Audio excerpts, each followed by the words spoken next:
بسم اللہ الرحمن الرحیم۔ السلام علیکم۔ سلطان محمد بیگڑا علماء کی مسجد میں بیٹھا تھا۔ علماء کرام قرآن کی عظمت پر بات کر رہے تھے۔ ایک عالم نے ایسے میں کہا کہ قیامت کے دن سورج دن کے قریب آنے کی وجہ سے لوگ پریشان ہوں گے، لیکن جو شخص قرآن کا حافظ ہوگا اس کے قریبی عزیز اس روز رحمت کے سائے میں ہوں گے، سورج کی حرارت اس پر اثر انداز نہ ہوگی۔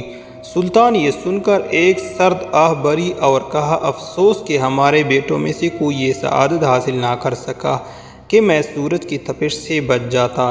اس مجلس میں سلطان کا بیٹا خلیل بھی بیٹھا تھا۔ خلیل اسی وقت اٹھا اور اسلامی مدرسے جا کر وہاں قرآن حفظ کرنا شروع کر دیا اور اس قدر محنت کی کہ آنکھیں سرخ ہونے لگی۔ طبیب کے پاس گیا اور علاج کا پوچھا۔ طبیب نے کہا کہ راتوں کو جاگ کر قرآن یاد کرنے کی وجہ سے یہ سرخ ہوئی ہے۔ آخر 1 سال اور چند ماہ میں قرآن حفظ کر لیا۔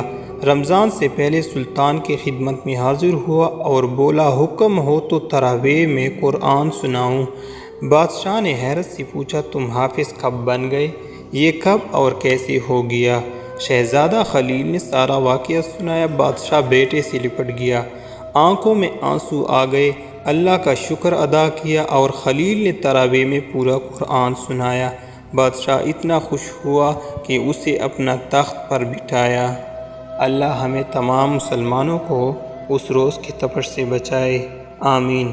آپ سب لوگوں نے آمین کا جواب کمنٹ میں ضرور دینا ہے، شکریہ۔ اگر ہمارے ویڈیو آپ لوگوں کو پسند ہو تو ہمارے چینل کو سبسکرائب کریں، ویڈیو کو لائک کریں اور اپنے دوست و احباب کے ساتھ شیئر ضرور کریں، شکریہ۔